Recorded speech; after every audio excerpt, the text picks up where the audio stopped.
visiteurs et visiteuses, vous tous, hôtes des tout rangs, vous qui venez à Mbuji-Mayi et visitez la terre promise, voici un bon cadre pour votre repos, réflexion et quiétude.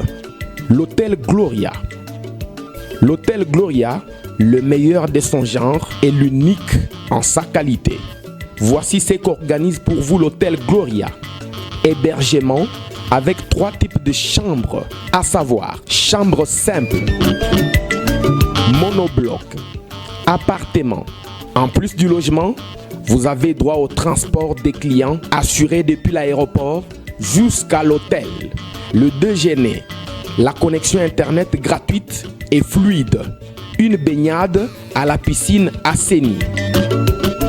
L'hôtel Gloria organise un service de restauration de qualité très rapide et méticuleux sur plusieurs points de vente que voici. À la terrasse VIP, au salon VIP et au restaurant avec des cordons bleus ou cuisiniers experts en cuisine de toutes les nationalités sur terre.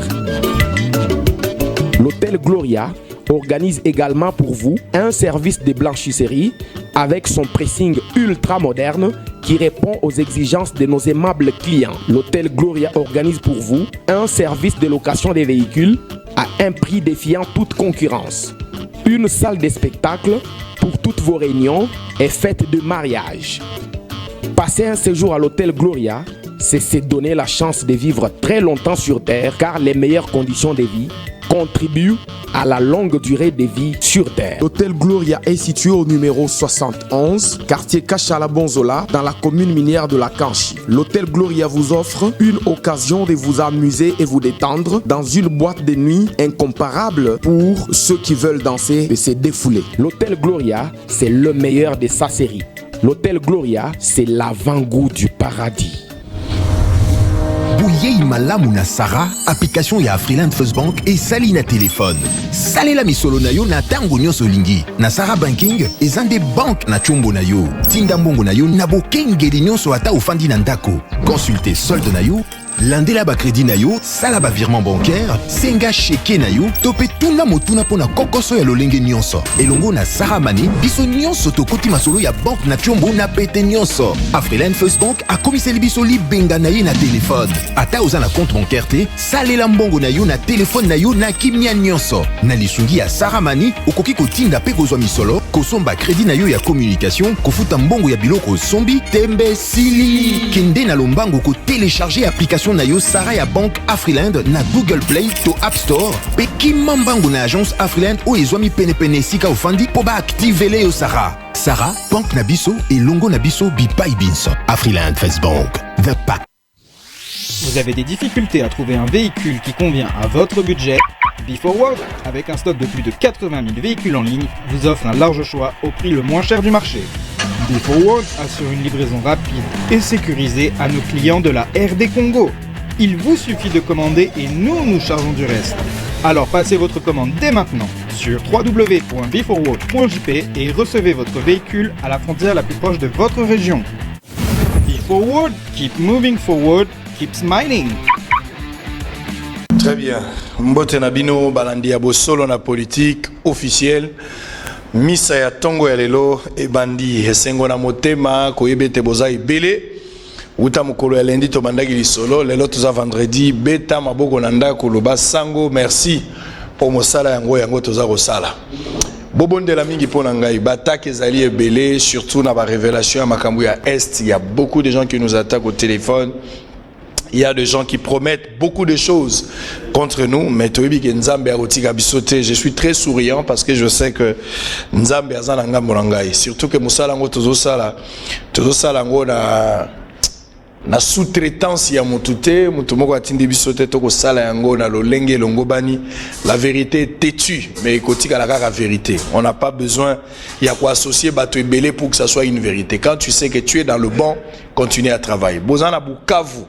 Bozolanda biso, boza ebele, boza na nguba, topesi bino mbote, boza na muumba, topesi bino mbote, ebele sika bozwami. Sur le plan politique, la population à Bukavu, quand j'étais parti, ça je dois vous dire la vérité. Pona bango, il faut qu'à Vital Kamera bima. Quand j'ai essayé d'interroger pour certaines politiques, pour la politique, pour la Vital Caméra Bimi, c'est politique et malam. Ma politique, Vital Caméra Bim. On a certaines personnes que j'ai interrogées, surtout la population et certains députés. Tozali, awana Kinshasa, mais bato ya Wacha, bazako benga biso, bato ya Mbandaka, bazako benga biso, bato ya Bulungu, bazako landa pe bosolo, bato ya Lomela, bato ya Sankuru, topesi bino mbote, tozoli kiete, togolekisa bangonga malamu lelo na Tongo. Semaine prochaine, ndenge na lobi soki nzambe ya lingi, tokozala na Wacha, tokozala na Isiro, pote bosenga ya kosala musala ndambo ezali kuna. Bokolanda yango tango tokozonga kasi ava tokende tokosala nyonso oyo tokoki kosala po te botikala na nzala te nyonso ezala malamu. Moi masolo eza ebele lelo na Tongo na kotangela bino information du jour. Nous avons des communiqués, il y a beaucoup de choses. Bato basalaki ba test pona kokota na équipe Bosolo. Correction et c'est là qui uta mokolo ya lobby ba ko sala toilettage ya suka soki nzambe alingi à partir ya lundi ba ko benga bato bazali retenu bokomona liste banani ba ko intégrer nouvellement l'équipe ya Bosolo TV ba ko sala musala na sango mokonzi pona ko informer. Très bien. Lelo na Tongo tokozana lolendo ya koyamba député moko azali mwana mboka. Nako sepela mingi so na mbiba député pamba te bango bato baza balobeli ya peuple, ils sont censés de dire la vérité ko bimisa makambo nyonso ndenge yango ezaleli. Avant na pesa bino maebisi ya lelo les informations du jour, l'honorable Dung Kulungu pardon, Dung Kulungu oyebi na bandu ba kombo museza matande mulong mingi museza apena bandu. Honorable Dung Kulungu Doug, la prononciation est posée un problème. Doug Kulungu, voilà. Député national et vice-président des réseaux de jeunes parlementaires, Azalemi Oponomi, Yakasongolunda, province ya Kwango. Ensemble, naye, Ndetoro Baleo na Tongo, honorable Mbote nayo. Mbote ndego. Mbala liboso, zozo maloba, na bosolo na politique. Motuna nyonso totuna kana bandeko kasi ba vie ezali partager ko solo la lisolo ya politique yo o kenda rapoto ozana mikili angele ko solo la ka politique ya mboka na biso na lingala oko mona ngo eza lokola humiliation considération to eza valeur. Merci nan pour na opportunité ya ozalawa d'entrée de jeu mbote na bande onyo so ba Holanda biso. Je pense que sur la lingala eza moko ya ba valeur na biso parce que eza monoko na biso. Photos à la nation voilà. Donc vous avez normal. Normal, tout à fait normal. Ouais. Est-ce que nengo voyage, ils appellent à mindele muso ba ko s'intéresser ba iba pe lingala ndebiso tout ça la fort to iba anglais to iba pe français. Bazali belé naebi ba o bazala pe on est ba missionnaire ba loba lingala ba loba kikongo ba loba chiluba ba loba ngo libanda. Donc ba on peut basala effort a ko lango voilà. Très bien. Kwango bato belé ba ibi province ya Kwango ba muso pe ba ibité na kati ya Kwango. Ce qu'il faut que situer bato ba ebite mbali bosa zolanda yo Kwango ezali wapi ba territoire nini eza na kati ya Kwango moto akoko yeba beza province mais ba territoire nini ekenda sango soko lobi bo moto akoyoka.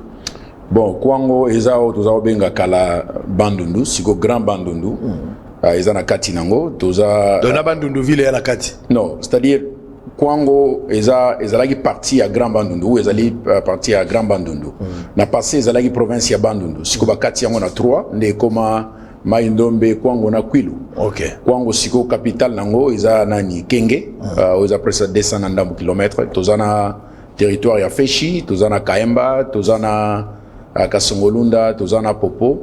Voilà. Popo Kabaka. Popo Kabaka, voilà. Donc iza na plus ou moins 6 millions de population.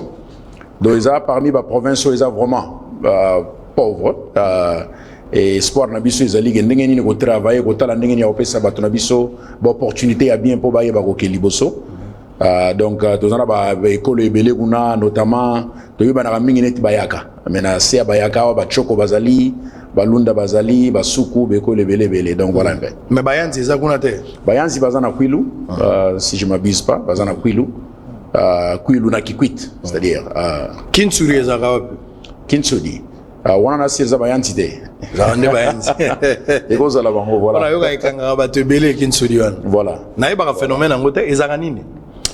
Bon, na c'est déjà bablo mo boya ba mariage té, bablo ba cousin, ba cousine et lo mo ba jarwana. On attend wa kala ba pesa o bala mwana noko na yo par exemple. Bablo mwana ngwana. Bon, na ebité tu sikoto continue ko provoquer. Avi na yo sur les kambango za ndeni. Ba pour ba coutume ancestrale to zala inango, ba to ba vandi nango. Et comment que le la mode de vie so boy ko sala yango liwe za pembeni na yo.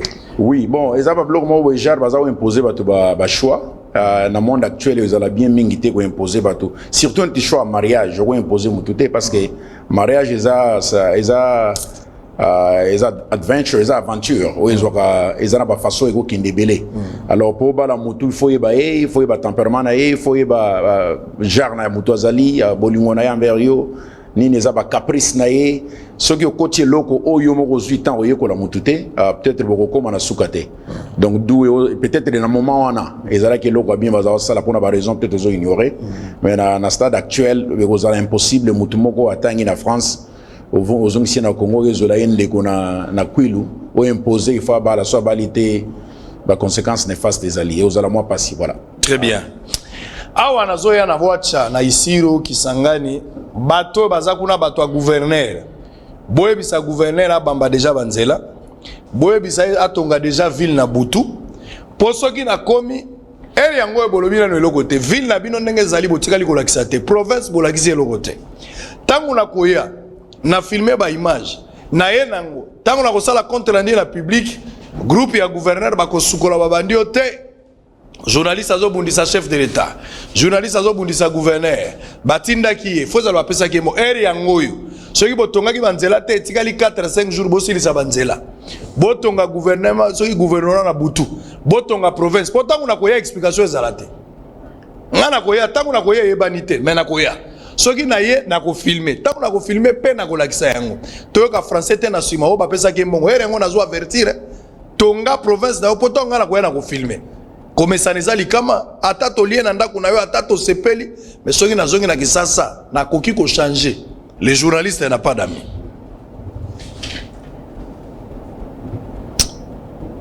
Lelo la plupart ya ba députés ba vota bino pour na succès ba vota bino pour na peut-être badon ba vota bino peut-être pour na musicien imbaki yo.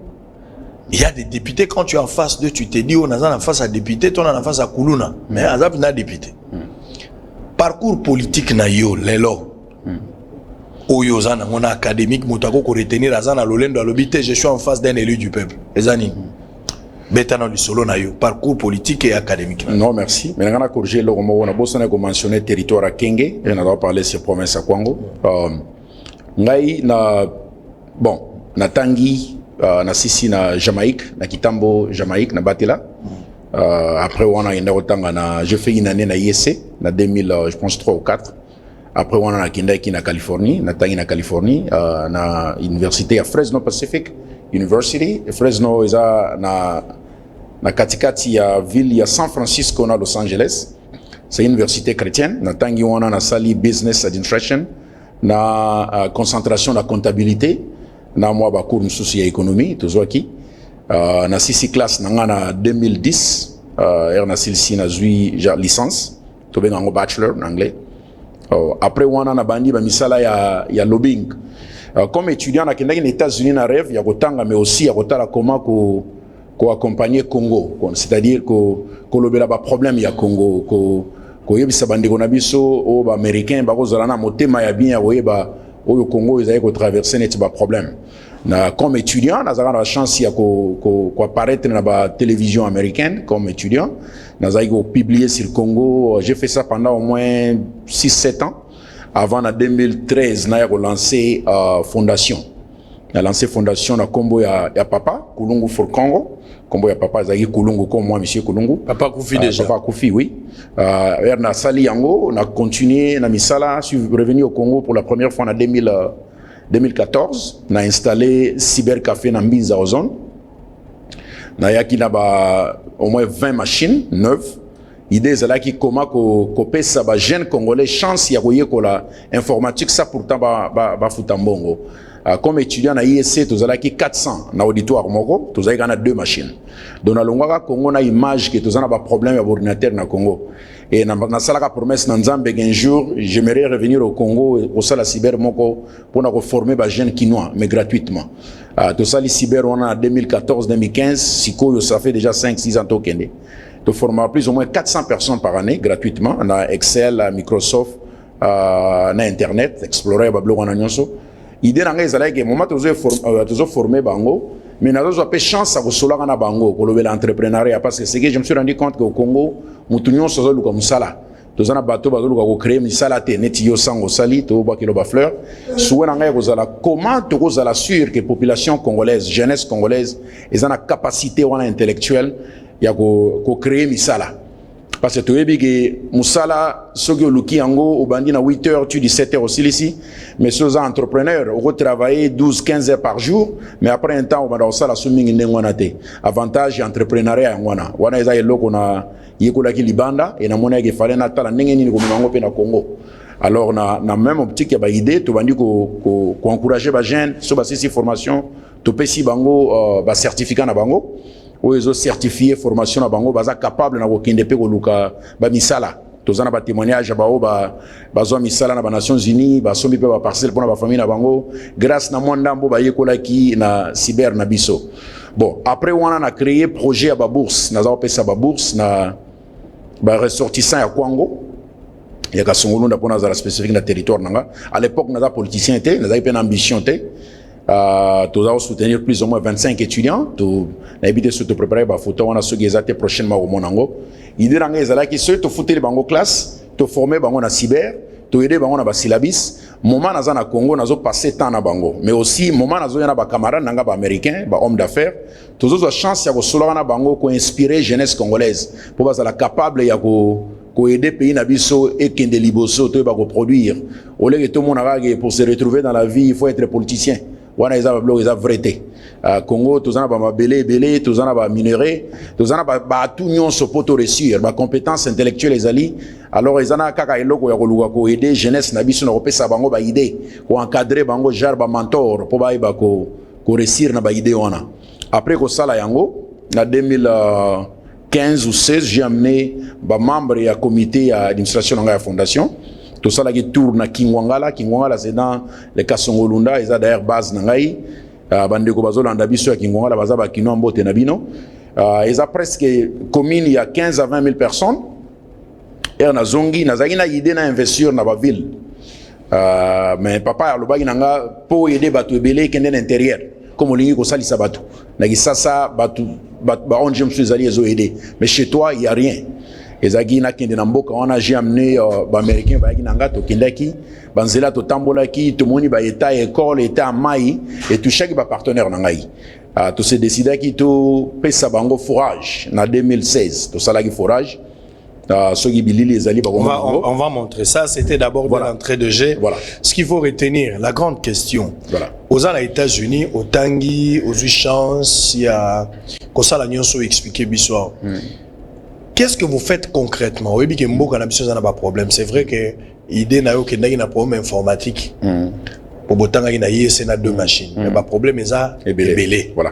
Mais concrètement na oyo yebi, on a la monde ya on a na carré ya ba homme d'affaires, on a la carré ya ba investisseurs ya makasi, batoko créer pe lobby. Qu'est-ce que vous avez fait aujourd'hui concrètement pour na aider RDC qui dans liboso na part na yo en tant que un élu qui connaît le méandre ya mboka na ye a ebi ba difficulté concrètement apport na yo ezanini au Congola koza na lolendo que moi na mboka moko ya kenge azali quelque part ya Kasongolunda a sali quelque chose ata ko za pona batunyo sauter mais mboka ezo sentir que nous pouvons bénéficier. Concrètement qu'est-ce que vous avez fait? Bon, à part cyber na base na ngana Kingwangala ndela roba to chaki forage ozo pesa bat eau potable forage on me mindele bat bachango to yumo non forage comme na ketcha ba mindele baza ba camarade mais apport à mindele za apport à mindele na lobby na yozani apport ba mindele na lobby na nga eza baza la plupart des gens qui me soutiennent ça ba camarade on atangi na bango na lobby na nga nazoluka ko créer na lobaki par rapport à entrepreneuriat na oya na idée on amena kinde par rapport à réalisation na biso na kingongala na zotonga école pour 1000 enfants na na kindaki na 2016 na ngana côte sango na sens que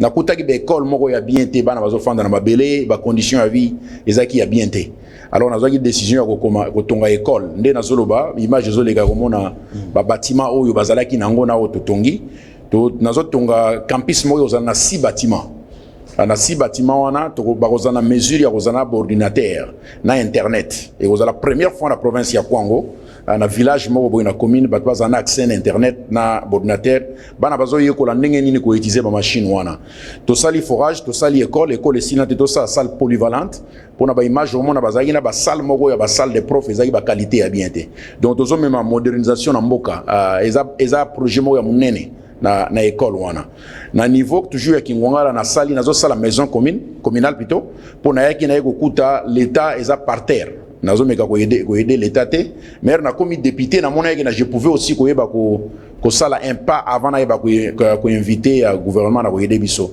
minito image zo le kaiza bâtiment plan école wana o tozo ko kotonga bato bazo monango maison communale tozo sala na commune ya kingongala ils ont déjà un niveau à l'inton.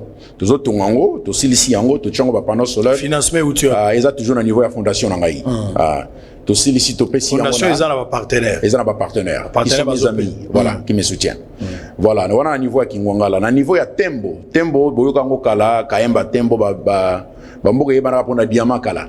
Tous autres ça l'appelle maison. On a diamant ici là. Diamant ils ont nango mais bon en fait dans un détail dans mon ante. Très bien. Mais l'idée est que na tembo toujours ça tout dans niveau fondation de ba image isoleka toujours ça la maison communale a mis balai na commune ya tembo pourquoi parce qu'on s'est rendu compte que bango pe bazala ki na ba bâtiment ya bien té bon na bani na territoire na ngaya ka Songolunda vana bima place msusu na niveau ya Kibunda toujours na ka Songolunda nazo sala maternité Kibunda iza à côté mboka papa na ngai na mona yeke na mention ante papa kufa ngende na koma ki député j'y viendrai na mona ke façon honorer papa fana tonga na mboka na ye nde nazo sala maternité oui ko aider ba maman ba bota na mboka wana bon ezana ba projet monsieur Roya forage mais to bani on a noté na ko revenir na émission et puis nazo invité officiellement na ko kende na na Kasongolunda to ko kota ba mboka na nyonso yo moko zo image au mona ona zo psayo et on a peut-être aux moi détail na projet en mai comme to sali on entend lingo lobela ngote linga ko lobela to sali déjà et to sala to zonga nayo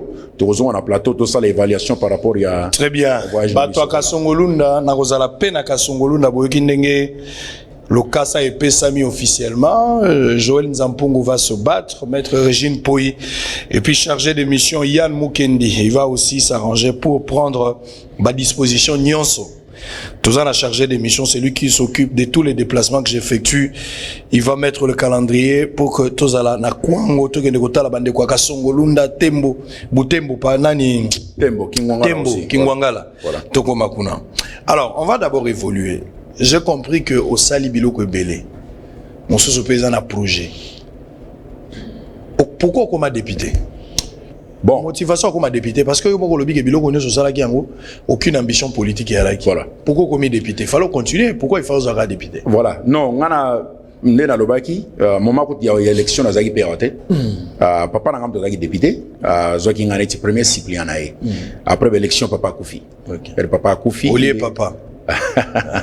Pour va suppléer ming ba travailler ba titulaire ndeto yo baba voilà Olié papa te nga Olié papa papa Koufi na agini papa Koufi na 66 ans azalaki na Olié papa azalaki na voilà Olié papa malheureusement papa Koufi et sali que j'étais contraint na ya kozom sala wana na linga ko sala en tant que suppléant parce que ezaki bon vous imaginez liwa papa nde yeli et moi j'avais déjà mon travail je n'ai rien à vienne à député n'a besoin d'un côté alors bon et le comaki pression on a mais sur décliner deuxième suppléant ça a remplacé Olula qui a un peu moins mouké honnêtement il faut dire Olula qui a un peu moins non je pense que la zone qui a un mingi pour la valeur pour continuer vision à papa et qu'on va honorer papa parce que par rapport à il y a famille et puis bah conseil à bah camarade naïe meilleure façon de rouler là ils qu'on continuer bah œuvre naïe moli mais on est opé manakimia voilà alors et ça débat au salon mingi n'andego les aider pour vendre pour pousser depuis qu'elle a côté politique na lingate alors azaka se pris dans mon na parlement c'est ganga ernos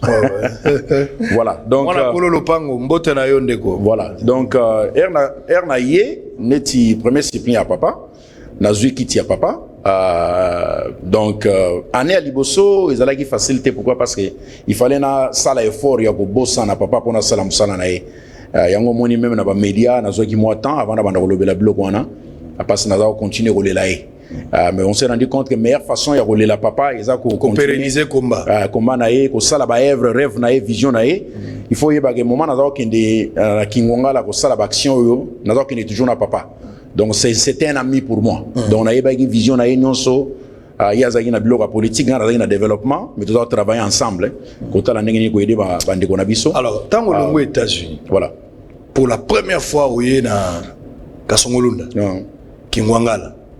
Constat na yo ko ebisanga o salité le premier constat o yo moni na kati ya province tango ye enimera ngo zalaki ndeni en tout cas bon azalaki na ba américain na voyage liboso premier voyage o na ba américain oui ole mo ya kotala ouais ole mo ya kotala voilà accompagné na bapaya voilà donc ezalaki tolongwa ki na 18h20 to komi na Kingwangala lobby na 18h20 na 20h. Donc tous avons des chauffeurs, tous avons changé de chauffeur, on peut m'aguiter. Donc oui, imaginez Zela, Maïzate, beaucoup 3 heures d'état bon mon amour tout comme côté. Donc ezaki sozo kende on il faut zana bakara bien. Donc conseil makasi yangwana. Mais Zela ils a bien été, mboka ils a pauvreté, population les gens ne vivent pas, ils sont en train de vivoter. Il n'y a pas la vie là-bas. Donc c'est presque comme une tombe. Non, c'est ça. Il n'y a rien là-bas. Il n'y a rien qui fonctionne. Courant ils a raté. Courant ils a été. Moulili a jeté. 18h déjà, ben indice il y a pauvreté za makasi. Donc il fallait qu'on mette esprit, il y a espoir. Nzela ils a raté. Nzela ils a été. Nzela ils sont qui na Kikwiti. Il y a Prince ou Makadam. Après uno kotika donc 4x4 so ba politicien pas moi minene ba makuna bazali ba politicien bazali bon moi ya otanga ba kombo izate ba kombo ba championnat ba yebani non ba yebani mais kimi parce que moi baza ebele jamais non jamais comme ça la ironie non jamais non ba kombo izate oza quand même mutotangi par rapport à batu mususu oza mutotangi naibi faut la honnête nazo rappeler on honnêteté oza na oza na ba eza ba politicien eza parcours na bango soki muto aza ressortissant ya kwango ou ya diriger ki mboka to azo diriger lelo c'est pas l'objet pour toi attaquer mais c'est une histoire le gros banane non naibi mais rozana moment na ko citer bango na ndenge ya ko remercier bango pour l'apport na bango parce que moni différence na lingina sala na vie nanga ezanini même la carrière politique nanga na lingina sala mingi na ba ko attaquer na batuté ko lobela pe batuté moi ce qui importe c'est le développement donc auto kutaki place école ezate to école meilleure façon ya ko accompagner bandeko na biso ya ko inspirer jeunesse congolaise na cadre réseau des jeunes parlementaires et eza façon wana parce que ceux qui quand la façon ba critique ça c'est les Congolais bito yebani pona ko critiquer ba bato mais ngala lingina même apport mususu ya ko kinde politique faire aussi la politique autrement au lieu na critiquer bato na tanga ba kombo et woyenga mingité énergie na ngai kenda na ba projet na ngai pour réussir voilà donc idée ça qui to souffrir to moni nyonso wana to yeko zonga ezalaki na soni komema bapaya na mboka ndenge wana mai tozaliaka bitabe na nguba na nzela donc mais tosalaki pa na grâce ya nzambe tokomi tomoni yo tokanaki tozongi pe tozongi na state topesi pe rapport na bapartenaire na biso toyebi koévoluer voilà comment on a par rapport à voyage dans liboso. Donc constat ezalaki vraiment désagréable. Voilà. Mais il y a une réalité tout ça. Réalité à à peu près quoi cause na nombre d'habitants aux environs à 6 millions. 6 millions. Il faut vérifier si on a député combien? Député tous à 12. 12 députés. Voilà. Bon, baza tous à 12. Nakasongolo tous à 4. Bon, ba camarade na yo ba collègue ozo banga lo tanga ko. Non, nazo banga te. Kasi tanga izaka ba député lo wana. Baza ngai nazali tozana honorable Kazwazwa. Honorable Charles, tozana honorable Pasiza Pamba.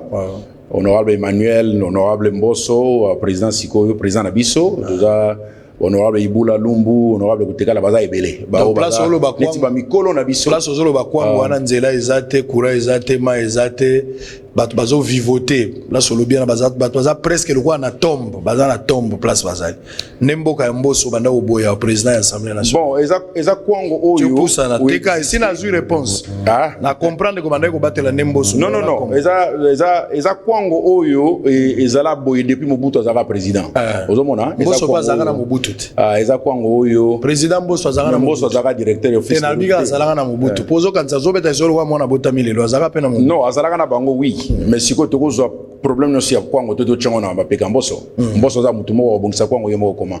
Très bien. Il faut gouvernement ezaki na place ya ngone ba kosala musala zo sala musala bien. Gouverneur na bino nani? Gouverneur na bino. Petit.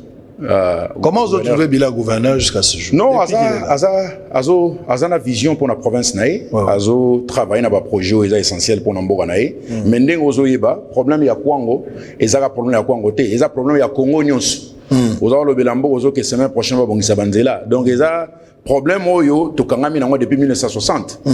Bato ba kambimbo karabambo na ba temps ebele et sali ke to kuta ba situation to za nango. Donc to ozo te surtout kilo ya province topé sango mutumoko. Donc biso nyonso tozana chance ya ko mema port na biso. Alors que quelques provinces bazoluka bas d'être décollé quand même. Au moins la befort izako salama Kasai bangwana bas bandi presque banzela coup de chapeau na bango.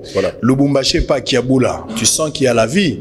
Zoé aujourd'hui, il faut être un aveugle pour ne pas croire à ce que Zoé est en train de faire. C'est déjà bon. Bandeko ya Goma, gouverneur ya Goma. Waouh. Batozo salamisala. So ok na ba province, ok na Congo central pas matubwana. Les gens essayent de travailler. Même ata batende na nous sommete, mais les gens travaillent. So ki pas ba manisa na bunya. Ata ba situation za pas si matosala. Sous Kabila, on n'a pas senti un changement alors que la plupart à Batu, Théophile Mbem. Azalaki directeur même ya cabinet chef d'État ka. Monta kwangu. André Kimbuta oyo, c'est monta kwangu. Qu'est-ce qui fait que au-delà de poste nyons bozui, ba opportunité nyons bozui, ba directeur général ya entreprise kolobate, mais rien ne marche. Il y a un problème à quel niveau? Problème il y a leadership na Kwango et il y a problème il y a vision, tout ça problème il y a punition. Nenge ba régime belé punisaka Kasai, peut-être Kwango pas avec victime là. Bon, la question est bien. Na yebi que population zolanda et au lugar ko ba réponse il y a bien la question ni tiwana. Malheureusement une telle question, il faut une étude approfondie. Potoyeba na niveau nini mambosi mbagite. Toko répondre à ciel ouvert la question ndengwana. Poto il faut toyeba ni ne salama kite. Mais vous avez député. Ngara député oui. Mais jusqu'à là oyebi désirateur peuple. C'est tant on lobby constat. Osuka na constater yo za journaliste et au-delà constat faut le koyeba cause. Mais siko na niveau na ngana initier une étude approfondie. Moi j'aimerais que ceux na plateau na pêche d'information et ça la fonder. Olena ya toujours na ba calomnie na ba soupçon oyo aider bisoté. Certes, tous on a besoin ya ko travailler pour province na biso et que liboso. Wana mutu nyoso ebiango. Toza dokomona ngona ba Congo, mona ngona mai ndombe, omona ngo ndengo lobeli bande ko na ba province mususu coup de chapeau na bango nyonso na musala ba parce que on reste congolais avant tous la congolais. Ozomona et que biso pe toko ye ko na ba bango bazo sala. To éviter ba détail ya ba financement na bango to éviter oyo ba province belé na Congo so ke na équilibre ya minéraux tous ndenge moko te. Wana pe ko jouer rôle au nazo ignorer. Donc ezala ba façon ebelé ezana réponse moko spécifique te. So na ye na lobi na zana réponse na ba question wana na kozanazo kosayo. Donc wana olobage il faut une étude approfondie na ko senga yo pe to sala plaidoyer wana to lokela ngo fond to luka ba to tcha bato batanga ba to pesa bango inane étude ba ya ko pesa biso rapport na sango to lika na plateau to loba réponse yango. Très bien. Alors opération Tonga et pana bino to ko mara ka songolunda to ko tali pa ba Kimbuta pa ba Théophile Mbemba to kende ko tala ipa ba Mboso président assemblée lelo to kende ko tala opération Tonga et pana bino na butu na lalité sengona et sengona butu na se andoto mettons on a la muki boina tonga na zo ya na ruta na bambouteillage na ebité songa mto na zo rêver to eza problème à patience na zo ebate na loti na butu ba congolais baza ko sala fête na tali Congo lokola ya sika président Zaleka Fachi wana na ndoto azo tuna ngala bi o Congo ya ndenge nini na bungi to nini abite Fachi nda bungisi wana na ndoto nazo pusana na ke otala Kingasani wana na moni ba route secondaire naza kotambola na moni pe bato ndenge na ndenge mais vraiment ta bato bazaki mais na moni biloko akolia na ba mesa bato bazoli ya mwa esengo na tuni bangoni bato bazo bakate Fachi nda sali tolobaki na bino ni Fachi nda wana na ndoto metango na mungi na tongo boy oyo ka guerre est ezali mungi na tongo boy na komona ba mabulu ezali na komona asko nazo mituna question na ngai eza problème ya patience to eza problème ya ngai nde na lotaki mabe nazo ebate ta muso mutu muso akolota pe en direct akopesa nga réponse eza kaka ndoto na lotaki la ndoto yo pe okoki kolota koyoka ndoto na nga mabe Vraiment. Information du jour. RDC, formation du gouvernement face à l'impatience qui s'installe. Sama Lukonde lance un message d'apaisement. On va suivre ça tout à l'heure. Sama Lukonde appelle à la sérénité. Nous comprenons l'urgence de la sortie du gouvernement, mais il ne faut pas confondre urgence et précipitation. Session de mars. L'Assemblée nationale sollicite l'accompagnement de l'Église catholique. RDC, la Cinco lance sa feuille de route électorale intitulée Agenda 2023. Maniema, les inspecteurs de l'IGF attendus à Kindu pour une mission d'audit. Au Katanga, absente du gouvernement de l'Union sacrée, l'UNC appelle le gouverneur Kiabula à revenir au bon sens. Lubumbashi, par rapport à la sortie du nouveau gouvernement, il y a eu beaucoup de couacs. Mais j'arriverai aussi, je passerai par Lubumbashi pour avoir quelques informations si possible. Donc, Makamunyo se fouet les Kamalam. RDC, téléphone et ordinateur emportés pendant la perquisition de la résidence de Kalev Mutombo, nouvelle opération prévue ce vendredi. Marché central de Kinshasa, début de l'opération de démolition des vieux bâtiments. Précieux Mouyoko, nous avons des images, il y a un démolir. Zando, Nord Kivu, les activités socio-économiques paralysées à Butembo, Ituri, 16 miliciens, Codeco neutralisés par l'armée à Djourou. J'aurai une émission avec monsieur le gouverneur de la ville-province de Kinshasa, Excellence Gentini Ngobila. Mituna nyonso ekobota kuna. Boyebi ndenge sango azalaka. Likambo ya Zando, tokolobela yango lelo. Na Excellence Gentini Ngobila. Tokolobela likambo ya Zando. Tokolobela pe likambo ya mbula ndenge za kobuka ka bazando awa bomoni nzela nyonso eza ya kobeba mwa mama ye mo kokota na kati bobo sanate tokoya ko kamata pe na ye likambo ya kini bopeto pe tokosuki sana likambo ya yumbi po yumbi wana eza lokola yombo elata gouverneur na kotike na question wana te 4 ou 5 questions majeures ya monde tokolobela lelo bobondela pona ngai nazala na onction pona miso na ina koya te me yenda koya bobondela pona nga mingi. On va suivre la rencontre du président de la République avec le Premier ministre. Na sorti à cette rencontre, le Premier ministre a livré impression là, mais rencontre à cardinal Fridolin Mbongo avec le président du Sénat Christophe Mbosso. Voilà, tous ces deux éléments, tous à Zonga, pour Nakokoba. À tout à l'heure. Sortie du gouvernement Jean-Michel Sama Lukonde Kenge, les rumeurs enflent, elles vont dans tous les sens. Le premier ministre du gouvernement de l'Union sacrée de la Nation a eu des entretiens ce jeudi 18 mars avec le président de la République Félix-Antoine Tshisekedi Tshilombo à la Cité de l'Union africaine. Le chef de l'exécutif fait le point de ces consultations. Il rassure et appelle les uns et les autres à l'apaisement. Je venais d'avoir un entretien avec le chef de l'État, son Excellence Félix-Antoine Tshisekedi. C'est un entretien qui s'est déroulé en toute sérénité. Et je voudrais ici dire que depuis quelques jours, nous avons entrepris des échanges d'arbitrage, si jamais je pourrais le dire ainsi, parce que le 15 février, lorsque je me suis adressé à la presse, j'ai annoncé que j'allais débuter les consultations avec toutes les forces politiques représentées d'abord au sein de l'Assemblée nationale. Et le 22, après avoir rencontré l'informateur, nous avons débuté ces échanges. Et ici, effectivement, c'est vrai qu'il y a beaucoup de spéculations, mais je voudrais ramener tout le monde à la sérénité. Nous avons rencontré tous ces regroupements. Ça a pris à peu près 9 jours avec les regroupements politiques. Et tous ont réaffirmé leur soutien à l'Union sacrée de la Nation. Nous avons donné les conditions pour participer au gouvernement.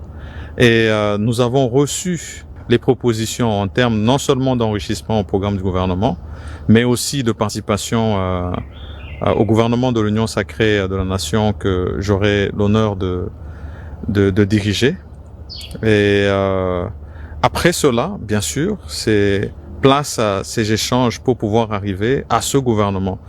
non seulement inclusif, parce que nous avions parlé de ce caractère-là, mais aussi et quand on parle d'inclusivité, ça veut dire qu'on parle de géopolitique, on parle de la participation de toutes les forces politiques.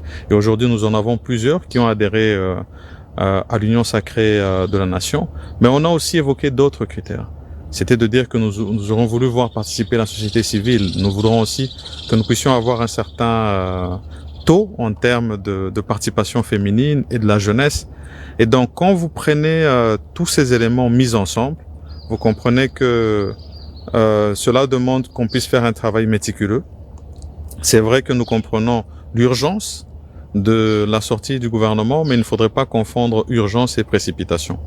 Nous sommes convaincus que avec la collaboration de toutes les forces politiques, et là aussi je voudrais rassurer tout le monde que tous ces échanges ont été faits avec chacune d'entre elles, et que par la suite, lorsque nous avons poursuivi les échanges avec eux dans un cadre un peu plus restreint, toutes ont réaffirmé leur soutien et leur engagement à participer au gouvernement, contrairement peut-être à certaines rumeurs qui peuvent avoir lieu sur la place publique. Donc ici, place à la sérénité, place au travail, sans précipitation, pour arriver à un gouvernement consensuel, en tenant compte de tous les éléments que j'ai donnés. Là-dessus, d'abord, j'avais annoncé que nous devrions être présents au niveau du Parlement dès la rentrée parlementaire. La rentrée parlementaire s'est faite le 15, et nous savons qu'il y a encore des petits travaux qui se font dans l'élaboration du calendrier du Parlement. Et nous mettons ce temps à profit pour peaufiner justement ce gouvernement consensuel que nous voulons avoir. Et donc nous espérons vraiment que dans les prochains jours qui viennent, nous serons en mesure de nous présenter au Parlement, non seulement avec le gouvernement, mais avec un programme de gouvernement enrichi par toutes ces forces vives de la nation que nous avons reçues. Premièrement, je suis très heureux de recevoir ici à l'archevêché le président de l'Assemblée nationale, le nouveau président, il faut insister là-dessus, qui est un fidèle de l'Église catholique. Et comme il se doit dans notre Église catholique, quand on a une responsabilité pareille, quand on a vraiment le sens de l'Église, on commence d'abord par se tourner vers le Seigneur, Dieu lui-même, qui lui a fait grâce de l'élever jusqu'à cette responsabilité dont dépend la sérénité de beaucoup de Congolais, pour demander sa bénédiction. C'est la moindre des choses. Et il est là, à la rencontre de son pasteur, son évêque, pour échanger et voir comment il va conduire cette nouvelle charge qui est désormais la sienne, comme un homme politique, mais en même temps comme un fidèle catholique. Les rapports de l'Église catholique avec le pouvoir actuel sont au beau fixe, sont de très très bons rapports. Le pouvoir fait son travail de pouvoir politique et l'Église fait son travail d'Église. Et il est tout à fait normal que de temps en temps, il y en a qui ont l'impression qu'on ne se comprend pas. Mais du côté de ceux qui sont au pouvoir, j'en suis convaincu, comme du côté de l'Église catholique, et je suis quand même le cardinal de ce pays, je peux vous dire, nous avons de très très bons rapports avec le pouvoir. Nous sommes venus rencontrer son éminence en tant que chrétiens catholiques. Nous avons choisi de faire la politique et nous avons intérêt de nous faire accompagner par notre Église. Nous sommes venus au nom des autres chrétiens catholiques nouer ce contact avec le cardinal et ensuite nous allons nous retrouver tous ensemble, les chrétiens catholiques qui ont choisi à faire la politique dans une réunion de concertation pour que nous, dans cette vie que nous avons choisie, nous puissions partager notre vie, mener notre vie comme des chrétiens, dans l'amour du prochain. Tout pouvoir vient de Dieu. C'est Dieu qui a créé l'homme, et Dieu a estimé que l'homme, dans la société, il a besoin de deux pouvoirs. Il a besoin d'un pouvoir spirituel, ceux qui doivent nourrir son âme, et ceux qui doivent nourrir son corps, donc ce pouvoir temporel-là. Il y a l'État et il y a l'Église. Donc les responsabilités à ce niveau-là sont partagées. Nous sommes des hommes créés par Dieu. Et dans notre vie, nous devons vivre en union avec celui qui nous a créé, notre Dieu. Donc nous ne devons pas l'oublier, et c'est à ça que se consacrent les évêques, les prêtres, les pasteurs et tous les bergers. Mais la politique, c'est à ça que se consacre l'État et tous ceux qui travaillent. Bien, merci beaucoup. Tozako Koba, Tikana Tanga communiqué très rapidement. Et Amboy de reprendre Makamagolo Bezali Belé. Communiqué numéro 005/2021. Levée de la suspension et démarrage de cours physiques présentiels à l'IMISCOM, limité vacations jour et soir. Suite à la levée de la suspension des activités académiques, et le SMICOM informe à tous les étudiants inscrits ou qui veulent s'inscrire que le cours présentiel dans les auditoires vient de démarrer. Sur ce, le SMICOM demande aux candidats non encore inscrits de passer et s'inscrire au bureau d'inscription de l'SMICOM situé sur le petit boulevard Lumumba dans la commune de Limete. Attention, outre l'assistance aux cours dans les auditoires, une tablette sera remise aux étudiants pour mieux suivre certains cours prévus en ligne. Notez bien, les inscriptions physiques et en ligne sont toujours en cours. Pour plus d'informations, veuillez consulter notre site web www.smicom.cd, Facebook et SMICOM, ou nous contacter au bureau d'inscription de l'SMICOM sur Petit Boulevard Lumumba, entre l'hôpital HJ et la première rue d'Ilandos, à côté du pont dans la commune de Limete. Numéro de contact 089 52 42 819, WhatsApp plus 243 82 860 33 18, 243 89 66 76 136. Très bien. Voilà. Alors, Tozo Kobana, honorable Doug Kulungu, Wazali Moponami ya Kwango. Honorable, dans chaque province, le pays est potentiellement riche. Nzamba pamboli biso penza. Kwango za la richesse. Bon, nous avons ma belé à bien, tout ça la bilanga agriculture, tout ça la élevage, la pêche, bleu wananyonso, tout ça pena ba diamant, au ibige, tout ça maya Kwango, au kepe uti pena Angola. À partir de tembo so tali na loba na debi na histoire ya diamant, na ba ne 80 nation na ba 90. Mingi batu baza ça la diamant kuna na maya Kwango, na Kayamba aussi diamant yoganaki. Mwandambo yangwana au tuzanango. Donc tuzan na ba potentialité ya élevage ma kasi, pourquoi parce que so tali na histoire au mona na feshi mboka feshi. Et là mondele mo baza benga je pense mestrieux sur la bosoni kombo na été na za sumo na moke. Azagina ba bête belé. Donc ngala lo ba ngaka ceux qui un jour tuzan na mesure ya ko lancer ba projet neti ya makasi na Congo ya grande envergure na agriculture ou bien na élevage, et vous allez ba bloc neti wana ko EDP province na biso to ke liboso o le to kanga magara na ba minerais o ezo bo ba ndeko na biso na est eza façon peut créer biloko ya sika tozana ba espace belé to tonga ba usine, pourquoi pas na futur ba idée et moi belé to ça na Kwango parce que ça monene ba vrai problème ya Kwango ils ont nécessité urgence siko ezani et lo liboso nzela au moins eloko na lobaka eza ke malheureusement na ba mandat tozana ngo ba ezala président de la République ezala ba député okosala nyonso te na mbala moko parce que ba problème ya Congo eza vraiment ebelé tant eza moke ba moyen eza moke, donc il faut économie moko boya weba ko sala allocation ya ba fonds na ba biloko bolingi bo sala.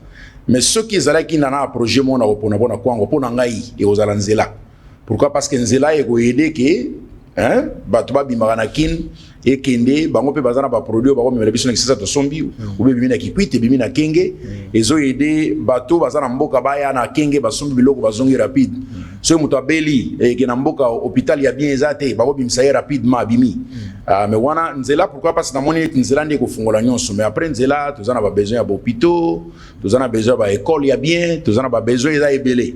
Je pense que le problème qu'on a au moment où la province nous soucie pas même problème. Donc nous avons pas problème. Le problème en Nzela ils a presque partout. Problème il y a Nzela ils a presque partout. À part quelques provinces où on a vu la Goma, ils ont résolu cette question. Il y a Nzela ils a pris pour Nzela. Lubumbashi aussi. Vraiment Lubumbashi, ils ont évolué par rapport à Nzela. Kinshasa, on a encore des sérieux problèmes dans Nzela.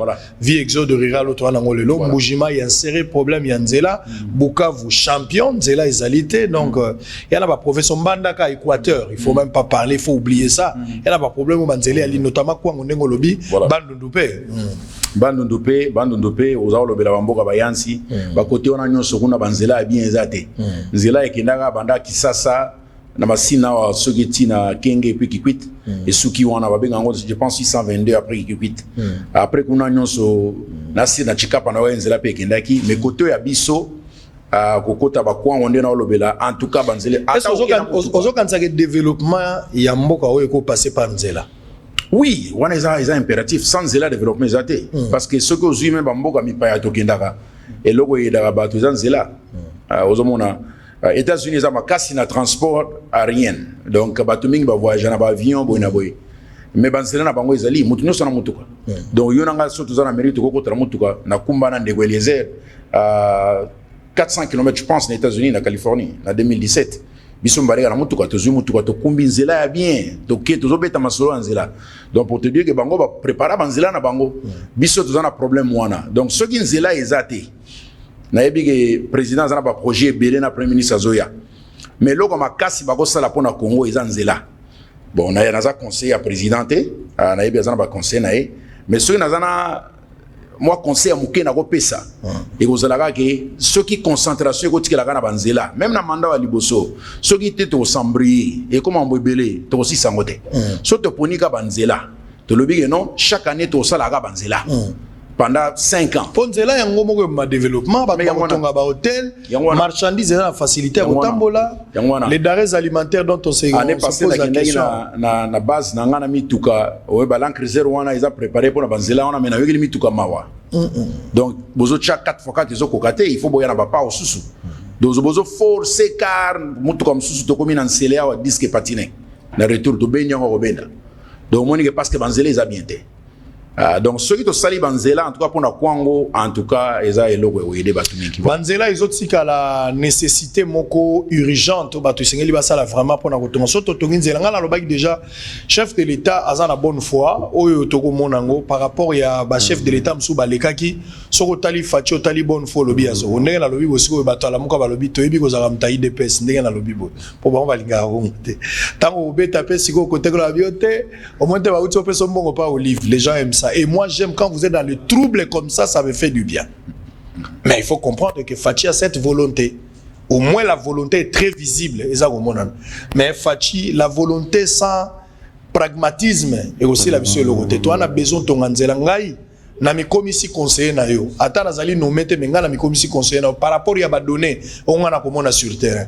Na ko sala postulat ndenge ndeko Jules na mona ki azoloba. A ko sala na nyongo. Tozo sala yango sans prix sans argent. Tonga kaka nzela soko tongi nzela Fachi de génération en génération batu bako metela kayo maboko nzela ezali priorité de priorité nzela ezaka priorité de priorité makamu susu to ko lukeza bien mais nzela boko pesa ka biso raison pourquoi tout ça ko loba mais yo en tant que député au tika la loi journaliste était ya ba constat okokipe ko proposer démarche nini yo sali déjà o décrier makambo nzela makambo ma ezalité tout ça démarche nini yo so sali depuis que remplacé papa po yo za héritier poste à papa depuis que yo remplacé papa ici au sali nini bon à part badon na niveau assemblée voilà. Démarche nini na niveau assemblée na travailler na camarade nanga honorable Christelle Vwanga oza présidente ya commission ya droit de l'homme to travailler mingi na ndenge ya ba loi mibale au moins oza loi o etali mambo ya ba personne vivant avec handicap. Donc, so yebi na Congo, tous en a Kawana, je pense au moins plus ou moins 13% de la population nabiso, bazana ba Kawana. Idée zala qui n'engeni ko s'assurer que tous en l'école tous autres tonga partout, tous autres préparer pe place ya bango ya kokote là. Parce que mon culture nabiso souvent batouana bazara exploiter na façon to koleli na bamboka mususu baza bateau ba respectaka. Ceux qui tous en a aéroport et que mutozo ya zana ba problème ya santé souvent ba pesa bango de a priorité bakiti na bango ezali batu balingi population pesa na culture wana ya ko aider bango ba viol pesa la marebele na ba femme bazana ba problème wana ba bazo ba avantage na bango mona be peut-être ba to défendre bango bazate yango ndeko kombi aza makasi na ba bloc défendre ba droit ya bandeko wana to yaki ko sangana pembeni na ye na idée wana idée mususu za ya bandeko ya ba pigment oyebi baza pe bandeko na biso bao bazaka souvent menacé na batu mususu bakisa bango mingi ba bloc ndenge wana bazaka aussi exploité bazaka pe na complexe moko boye ole ba keluka ba misala po ba se sentaka discriminé idée ezali na cadre ya réseau ya ba jeunes parlementaires o ndeko na biso honorable Kalonjazo Kamba na za vice président na ye to mona gezaki important pour encourager jeunesse au dans le parlement.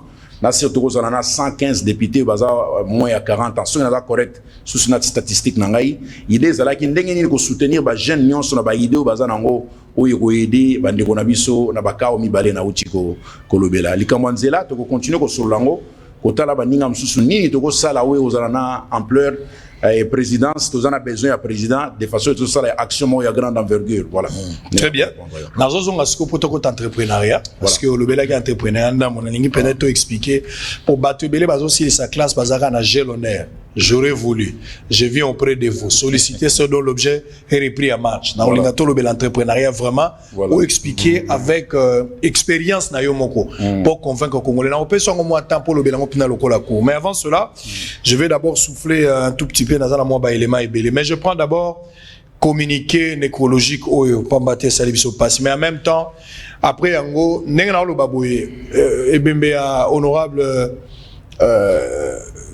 le Kondo Thomas et Uti Okoma mutamokola lobby le lomi sa izo salama wana na cathédrale yewe abiso ya collège au babenga Notre-Dame côté Bosembo ezali donc nayoka ki information tant mususu yokende Équateur je ne sais pas ce qui ezali confirmé na programme je n'ai plus eu l'information par rapport à ça mais naïba ki yokende Équateur tala kulutu nanga le Kondo to lakana ki émission mais Nzambe a décidé autrement. Yango monitant tozabo tozo tangwa kosala malamu poto ebi koya lobite.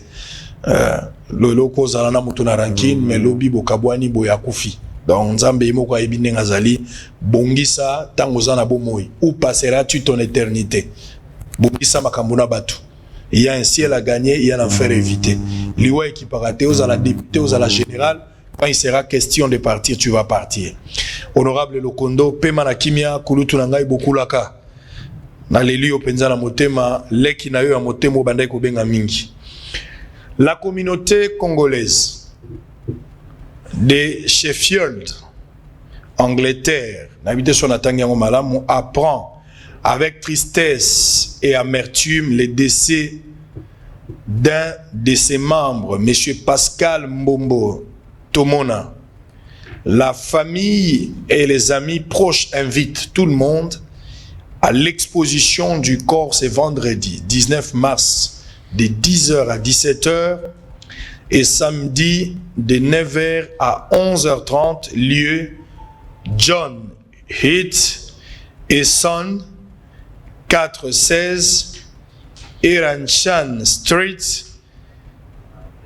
Shefford S4 7LC signé président Éloge chairperson Congolese Community et Africa United. Mon English le ça va. Na otanga mamuke bozanga na matanga wana te Nzambe akopambola bino président Eloge chairperson Congolese Community and Africa United. Donc bozala wana ndeko Pascal Mbondo Tomona, la famille et les amis proches, on vous invite à être là à partir de ce vendredi 19 mars de 10h à 17h et puis de 9h à 11h pour les samedis. Alors, on va prendre rapidement Fondation Bernice Nzola Mi la main de compassion, à célébrer la Journée internationale des droits de la femme avec les VV, les femmes vivant avec handicap. On va prendre ça. Et puis, tu reçois directement les sociales, il y a Goma. On va souffler un peu, tout ça, pour que honorable et tout le bélasco comme entrepreneuriat. À tout à l'heure.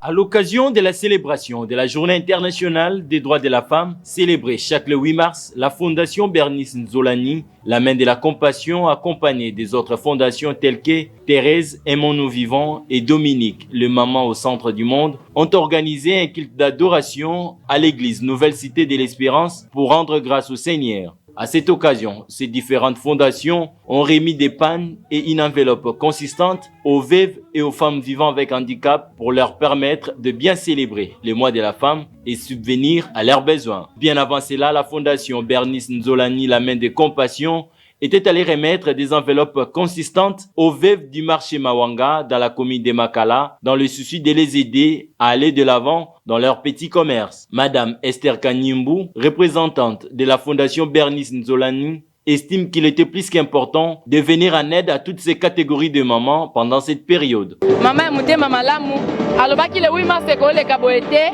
il faut fêter ensemble yango monya organisaki milulu awa pour que ba maman veuve ba fêter na biso.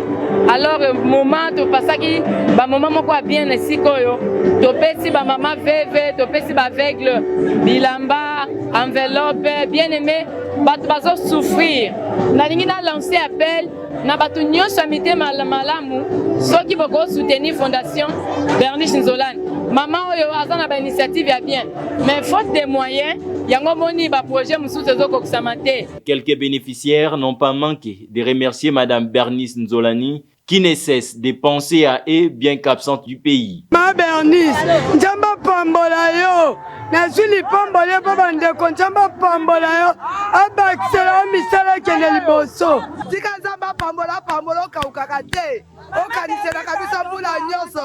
Tomoni mama Bernice sepeli si biso pena na journée ngo. Nzamba mona ye afuta yo sensible, makanisio ekende.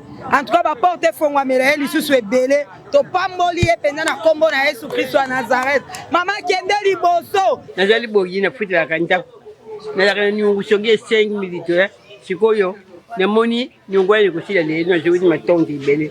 Merci. La fondation Bernice Nzolani, la main de compassion, lance un appel pathétique à toute personne de bonne volonté de s'y joindre à elle pour soutenir ces femmes. Malgré les routes des dessertes agricoles sont dans un état de délabrement très avancé dans la province du Nord Kivu, le prix des denrées alimentaires sont en moindre coût, chose qui rend la vie moins chère, comme par exemple 1 kilo de viande de vache frais se vend à 3,5 $, soit 7500 francs, alors qu'ici à Kinshasa, il est estimé à 10 $, voire même à 15 $. À cela s'ajoute le prix d'un kilo de pommes de terre évalué à 900 francs, soit 1 $, et 1 kilo de fromage coûte 5 $, soit 10 000 francs congolais. En dépit des mauvais états de route, la ville de Massissi, qui est à 80 km de la ville de Goma, la ravitaille quotidiennement. Selon un des responsables de l'abattoir des vaches, cet état de route ne s'explique pas malgré tous les taxes qu'il paye. Avion par kilo batie 1,8. Ce que sont $3, batie 1,8. Pour doter à 5 $, après avion 5 $. Donc la taxe pour na 7,5. La fait de pour ngombe moko. Ah ko bo mato futa 4,5. Pour ngombe moko ya l'État. Ah ko futa $18. Na $18 wana ezaka 4,5 ya l'État. Il faut qu'un avion écoute ça. Pour avant tout bando, avion bando mais la biso là 0,7, 0,5. Mais avion doit écouter ma case pour balance à avion. Et pour le mois Massissi, pour moi ils ont ça dans nzela combien de jours? Le même jour. Et on t'a pourquoi? OK, il y a ma quoi.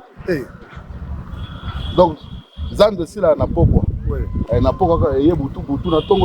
Alors que si les gouvernements congolais prenaient les soins de construire et réhabiliter ces routes, les prix des denrées alimentaires seraient encore revus à la baisse. D'où le gouvernement Sama Lukonde est appelé à agir en toute urgence tout en reliant les coins et recoins du pays et augmenter des lignes de trafic aérien pour permettre les échanges commerciaux entre les provinces, mais également à la population de l'Ouest de manger bio en lieu place de manger tout ce qui est importé. Honorable. L'entrepreneuriat, namoni yango na Goma ba jeune ebele plus bazan entrepreneuriat que kozela misala ya l'état. L'important c'est entrepreneuriat na développement ya mboka ezali nini et ndenge nini basala entrepreneuriat. Non, merci. Moi, je pense que wana eza eloko penza o ngana lingaka mingi et eloko mboka na biso eza na besoin yango. Nazo pesa mbote na président de la République na yoka ki alobelaki ko créer ba congolais o bazala ba millionnaire. Ba koma ba millionnaire na entrepreneuriat. Ba koma millionnaire na musala te. Musala eza na salaire fixe o ba futaka yo e variakate. Alors que entrepreneuriat salaire eza fluctuation ya paiement ezalaka. Au sala $100 en janvier, na mars c'est comme $1000, na juin c'est comme $10,000, na fin année au sali $100,000. On a avantage ya entrepreneuriat et que souvent bateau baso diriger monde ba komi place bazali pour l'entrepreneuriat. Na opesa exemple o tozo benga Facebook, ozo benga ba WhatsApp, nyonso tozo salela eza entrepreneuriat. Eza ba jeune batu ba o neti yo neti ngai ba ebele ba kataka ko to classe. Ba tika classe na bango. Na kolobela mutu ya Facebook Mark wana zaki na Harvard, atiki Harvard, qui a continué na chambre à travailler pendant un temps pour na Facebook. Lelo valeur na eza ba milliards ya ba dollars. Jeff Bezos mokolo Amazon. Batu ba baningo ba fan libanda ba ebi Amazon minute ezo cartonné na poto. Azana ba compagnie na eza na ba valeur yemo azana ba valeur plus ba 200 milliards ya dollars. O eza mbongo ya yemoko. Ya za entrepreneur. Et rare oyoka mutu moko boya sala musala azana ba niveau na bazala kapete. Bill Gates aza entrepreneur. Mutu nyonso yebi ya mbongo aza entrepreneur. Aza politicien te. Aza politicien te. Na kaka na Congo nde ba politicien baza ba millionnaire. On a idée que to vie ezakaka politique. Biso nyonso tokoza na politique te. Parce que même na parlement tozaka na 500 kiti. Na gouvernement ezobima matata eza ebele. Bato bazala ebele te. Donc ceux qui n'est tout encourager les jeunes congolais na komona entrepreneuriat au monde pas ambition politique et diminuer tous ala souvent na yokaka 15,000 candidats pour na parlement pour na moment d'élection et ça parce que na pays na biso de combien na mesure té tous ala exemple ebele abatu to tanga ke par exemple na ce exemple les loso to zuye lo mo apamba neti fufu kaka ceux mutozo produire 100,000 sacs ya badi a na kin asali on na plateau bateke abazoteka on a $50 les sacs, ça c'est plus ou moins $5 millions par année. Au sala on a politique té au sala on a parlement té au sala on a gouvernement té mais l'entrepreneuriat au sali yango eza mbongo ya yomoko oko engager batu ba aider yo. Donc entrepreneuriat eza domaine eza na ba accès na ba potentialité belé na vision na ngai na za projet entrepreneuriat oyo na za ko travailler nango kalaté na relancer yango. So vision nanga ezaki na banda na province nanga ya Kwango soué kozala comment toko recruter 50 jeunes tozui 5 par territoire tozui na Kaemba tozui na Kenge tozui na Feshi tozui na Kasongolunda tozui na Popo Kabaka tosali ba concours ego lega na télévision ba représenter ba projet à bien nani bato ba paneliste na biso ba rozoango ba étudier ba poni ba projet wana et tous en la mesure à kopesa bango un budget à $500 ou $1,000 par année to pesi bango 50 et na sens que ba kinde ba ya proposer ba projet ba travailler pendant un temps bazala na mesure à kozongisa mbongo wana na moi intérêt moi moké to yeba ko tangisa bango ndenge ni ko futa ba crédit avantage à libanda ezake ce que vous avez un projet à bien, ou na banque va payer au crédit, batali ce que vous avez la crédibilité, au salaire, au salaire wapi, au foot en nini, ce que vous prouvez au zongo banque, au paye ça un bon qui ne salaire, après on va foot en wana.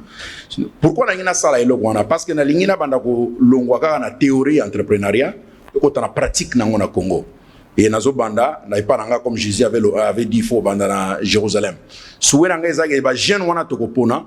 Na kolugela bango ba mentor libanda ba koya ba pasaka tana bango awana kin ba coachaka bango tozana besoin ya coaching pour to réussir il faut tozala discipliné tozala na intégrité ya makasi honnêteté ba bonne valeur morale ya makasi pour réussir parce que réussite et ça la un accidenté réussite eza boulot ya temps ebelé pour muto réussir pour réussir ezana ba facteur ebelé ya na formule wana pour réussir na Congo souvent on se dit okola la kaka pour bondelaki lobi na butu na tongo obongi ezala kate yeko simbate il faut tout le monde esprit qu'il faut na passer 7 jours ya jeûne ya prière pour nzamba bénir nga ça c'est faux et archi faux muto ozala bénir na musala na ye so travailler te au réussir te mabe eza ke biloko na toyoka yango mingi te toyoka mingi nzambe aza na projet mpo na yo kende kosambela gêner pozwa visa oza na besoin kogene te pozwa visa oza na besoin ya kogene te po se retrouver na vie nzambe abénissa bato nyonso deja nzambe aloba botravaille po boréussir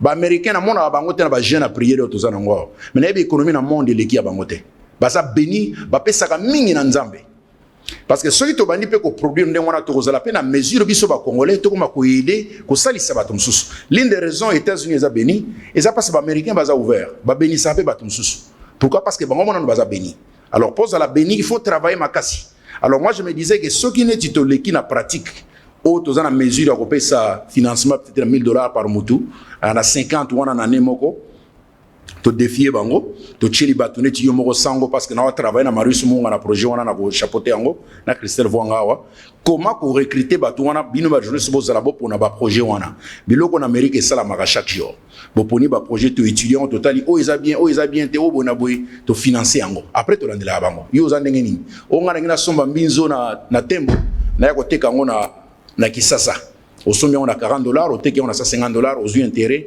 après 6 mois toujours landela yo bandi ko futa biso mbongo zo zongi sala biso toujours financer mutu par exemple na ba Congo bonangai peut-être nazo pesa ngona vision muke mais na niveau ya chef de l'état et razolo ba million peut-être razolo bilangona na niveau mususu na mona ki akendaka na nini mo boy na Béatrice peut-être pesa ki nini mo ya 5 millions na idée toujours entrepreneuriat donc et loko photo chama kasi ya ngwana il faut to travailler to former ba homme d'affaires congolais tout le monde esprit à Olobagé, il faut comme un politicien. Les politiciens sont en bon côté.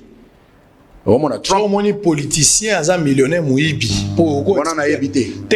C'est-à-dire il y a que deux possibilités. Voilà. Soit azalaka homme d'affaires, voilà, à côté de la politique, quand il continue les affaires, à cause de la bon on a eu. Mais muto azalaki pamba locataire a fouté landako, a outi landako à $200, a commis ministre, pe a commis na mbongo, soka commis millionnaire na mouibi parce que a ko démontrer par quel mécanisme a comme millionnaire. A pas être entrepreneur. Politicien azam milliardaire net Trump. Trump a salaki ba faire. C'est d'abord les affaires. Oui, c'est d'abord les affaires. Salaki ba faire aïe la politique Trump azala qui candidat azala sa population très claire nazana besoin ya mbongo na binoté nazana besoin ya salaire ya président des États-Unis nazana Trump muto ayebi Trump a ko sala 500 millions par année net salaire azana ba capacité ona bana Trump bazana ba mbongo ebele donc asala ki nyonso ba faire avant ko na politique ozomona aye po azana idée que aye ba pe aider population parce qu'en fait sans ya leader ezanini leader c'est un servant surtout que na science biblique leader aza muto azo servir bato mususu il faut ba ko servir bango na ba idée na yo na ba capacité na yo na ba relation na yo po population na yo elongo na point 1 na point mususu ngana ko linga ke idée wana ekoma na biso a jeune surtout na niveau ya réseau na biso parlementaire ndenge nini to kende na ba nini na ba situation électorale na biso to ba ko encourager population jeunesse ko pesa un exemple mais aussi ko créer bango opportunité admettons soto memi ba homme d'affaires na Congo ba baza na mesure ya pesa formation ya une semaine moment ezo ya na ko banda ba bloc wana autour ya na ba paya ba fandi ici ba jeune ba former bango ndenge nini ko banda business. Pourquoi ko banda business comment ko réussir ezana ba discipline oyo ba mindele ba chapo ba réussir ndeko sango réussite eza facilité kaka na Congo to lamukaka olali olamugi na bongi te nanga zoka mondenge voilà ezama sécurité réussite eza discipline so muto azana discipline te ko bonga na vite discipline ngaya na bandaka fondation ya ngai je me réveille chaque jour aux États-Unis à 4h du matin pour na banda musala je termine à 23h chaque jour eza blague te ba sacrifice ya blague te pour au sal entrepreneuriat ba yango mutnyo so sala ngote au mona statistique des États-Unis ba lo beloka 1% ya population na monde gérera monde la plupart baza ba employés mutnyo so lingaka musala ozobela ba gel honneur parce que c'est facile oyo ebisi ta caméra wana filmanga ernyoso mais mutu soko boule pe comment ko sala usine ko fabriquer ba caméra wana soki a réussir mbongo ko sala yo ko pesa ya ngote. Donc il faut vraiment tout dans la Congo tout banda ko diminuer peu émission sous dans mon télévision c'est vraiment importante. Très bien. Vous avez tous mingi na ba théâtre ils a bien mais ils ont aider biso na nini. Tous mingi na ba prédication c'est bien. Il faut que praticien. Donc il faut tout le cas par contre comment ko aider ba congolais ba réussir. Il y a tous na ngo pour ça. Et donc il faut tout le bela bloc mingi wana oyami ba entrepreneur na mona oyamba ki ndeko mo hotel Bumbashi avana ya boy. Alobela ki na mona ki m'a beaucoup inspiré. Na zo mona biloko ndeko nanga gilwa na zo sala. Tu écoutes un antenne, mais tu solo des fois dans le téléphone, tu texaga, il m'a beaucoup inspiré. C'est un jeune. Tous on a besoin d'idées, on a à chaque province, on a sur base 100, ou base 1000. Même Congo est bon. Très bien. Donc, autant la président de la République, très bien. Mais comment l'accompagner? Voilà. Kosala ba millionnaire. Nazalaki na Goma, na Bukavu. Un peu partout quand je vois l'INPP, ils ont formé Batopo Bakoma na autonomisation. Yo moko komi na facilité à créer emploi. Oginde kwa lobeli comme entrepreneuriat. Na même ordre d'idée, l'INPP a sala ba formation. Bozoti na bana ka basala droit, bana nyonso bazo sala ka médecine, bana nyonso bazo sala journalisme. Mais musala menuiserie bato bazo sala te, musala maçonnerie bato bazo sala te, musala informatique bato bazo sala te. Ça dit misala o eza ko yekola maboko so sala bilanga ba moni au pauvre. Ba moni au pauvre. Alors que ba grand prêtre en Amérique baza ba fermier. Alors tata moko na utola kisawa na Goma wa na makambo ngombe. Nake kotala ndako tata wana tongi bandako ya étage mibale. Atongi yango ba 4 niveaux. Même moko li bangombe. Voilà. Papa na soma bangombe na masisi azoteka ngo na Goma. Voilà. Ngai moko tango na tali bonga. Tato aza. Et puis muto abebisa biso ngala za locataire na preuve. Yobika biso TV za radio te na kominata la botala bangombe na tata wana. Kwese laksa tata wana ya bangombe wana. Tata ya bangombe. Aza na bandako ya étage mibale na Lubumba nani na Goma. Et puis ndako wana ezo coûter pas moins de 300 à 400 000 $. Na Goma. Voilà. Mais azana ngumi balé ça je vis. Ye wana moboko li bangombe. Bon. Tata no mona azana kati wana. Bon. Alati moi chemise à carré boy. Poser la kisa bango batala ye ba mona papa wana. Wana la eloko moko président en tout cas nazo senga yeso batuna ya communication ba Kolanda. Ba accent na entrepreneuriat pour na Congo. Ba blogo musunyo sonde au lobby to zana ba avocat ebele batanga ba droit ba et daga vraiment té. Très bien. On va prendre cet élément, il y a INPP, Botala INPP Nengazaru formé, Moïse Chikouya, sens managérial, civil, non. Ça dit, il faut là, dans le commentaire, mais Maurice Chikouya, félicitations, merci. Dans l'équipe de INPP, quand j'ai vu niveau ya bâtiment bazana ngo ba INPP wana mususu za role utanga na banda kwa nganga mais ils ont travaillé ça sous leadership na ye lelo etelemi ndenge etelemi botala no bino moko INPP ya Bukavu nazala na bagoma nazala na Mujima un peu partout mais botinda bana na bino bakende koyekola na INPP bolongola bango na ba droit bolongola bango na ba science oyo ko bango ba lobaka kaka na place ke basalaka batu nyonso baza obligé kozala ba licencié te pokuna na moni même ba licencié bazo koyekola musala ya mabomu. En image, ce reportage de l'INPP, on va se retrouver après pour prendre dernier round avant de terminer. Je pense que l'élément n'est pas encore très précieux. Si c'est pas encore prêt, il faut me dire. On va récupérer un autre communiqué très rapidement. On va récupérer un autre communiqué. Levée de la suspension et démarrage de cours physiques ou prétentiels à l'ISTEM Pro Kisantu, Congo central. Suite à la levée de la suspension des activités académiques, ISTEM Pro Kisantu informe à tous les étudiants inscrits en cours d'inscription que les cours présentiels dans les auditoires viennent de démarrer. Sur ces, ISTEM Pro Kisantu demande aux candidats non encore inscrits de passer s'inscrire au bureau d'inscription de l'ISTEM Pro Kisantu situé sur la route de Matadi, avenue Kabambara numéro 10 en face de la CAMEC, ville de Kisantu dans la province du Congo central. Attention, outre l'assistance aux cours dans les auditoires, une tablette sera remise aux étudiants pour mieux suivre certains cours prévus en ligne. Notez bien, les inscriptions physiques ou en ligne sont toujours en cours. Pour plus d'informations, veuillez consulter notre site web ci-après www.istempro-s.cd, Facebook istem.pro ou nous contacter au bureau d'inscription de l'ISTEM Pro qui s'entoure sur la route de Matadi, avenue Kabambari numéro 10 en face de la CAPEC, ville de Kisantu dans la province du Congo central. Voici nos numéros de contact. 84 47 33 232, 89 99 760 69, WhatsApp plus 243 80 88 64 794. Fait à Kinshasa le 23 février 2021, secrétaire administratif Konde Bakaya, DERCI assistant. Alors, en attendant, la patronne du CRIC, Madame Stéphanie Mbombo, a kendaka la première rue pour l'okende kotala, ndenge mbola ebeta qui est salaki bato pasi, elle est arrivée sur place.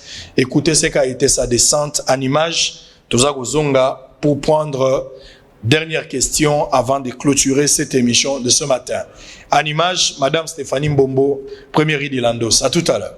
Aussitôt appris que les quartiers limités première rue industrielle d'Ilandos était inondé et submergé par les eaux de la pluie qui s'est abattue. C'est mardi 16 mars à Kinshasa. En tant que natif de ces coins délimités, La patronne du parti politique Cercle de réformateurs intégrés du Congo, CRIC en sigle, Madame Stéphanie Mbombo, est descendue personnellement sur place pour s'enquérir des dégâts causés par les eaux de pluie et sensibiliser les habitants de ces quartiers à se prendre en charge pour protéger leur environnement. Combattante, courageuse et dynamique, Madame Stéphanie Mbombo a marché sur les différentes eaux de pluie pour palper du doigt les calvaires vécus par les habitants de ces quartiers.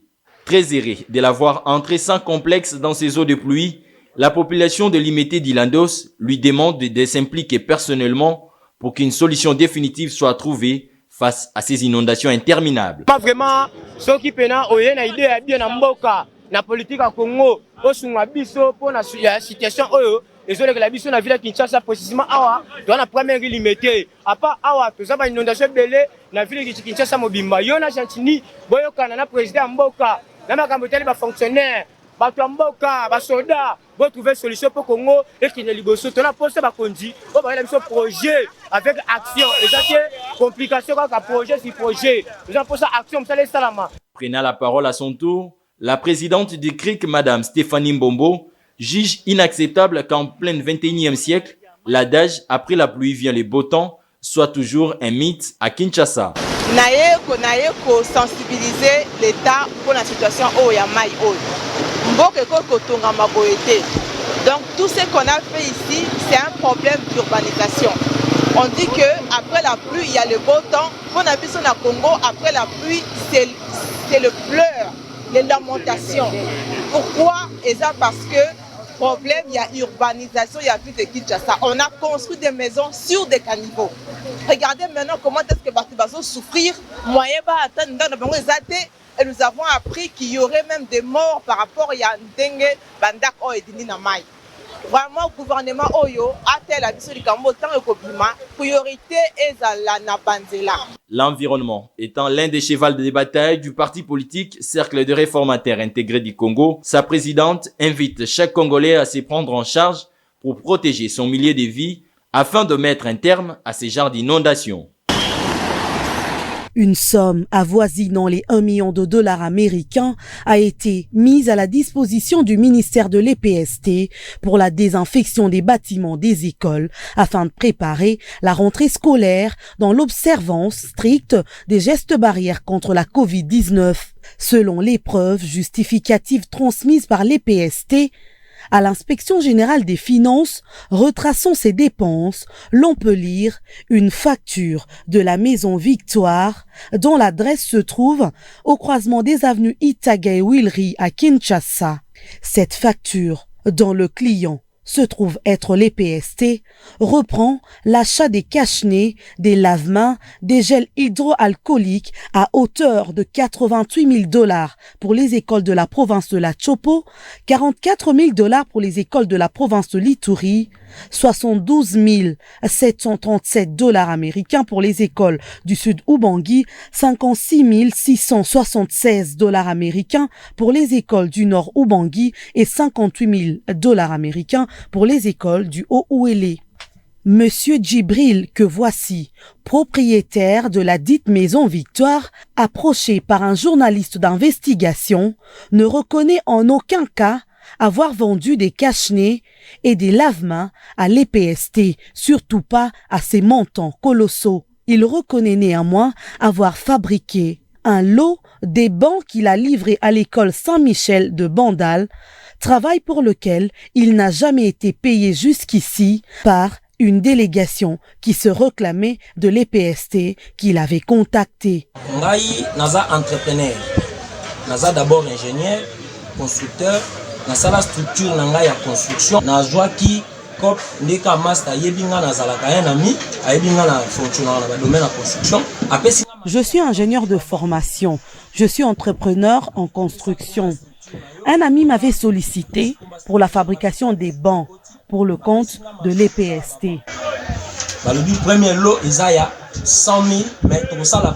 Mais nous devrions commencer par 25 000 bancs. Ils m'ont demandé de préfinancer, soi-disant, avec le procès son jour, les finances publiques ont connu certains problèmes. J'ai réalisé le travail et le premier lot a été livré à l'école Saint-Michel de Bandal. Et jusqu'ici, les autres bancs se trouvent encore dans mon atelier. Je n'ai pas encore été payé. Forte est la surprise de voir ma facture être falsifiée avec un autre contenu. Ils ont gardé l'entête de ma structure et l'adresse, mais ils ont changé le cachet et les numéros de contact.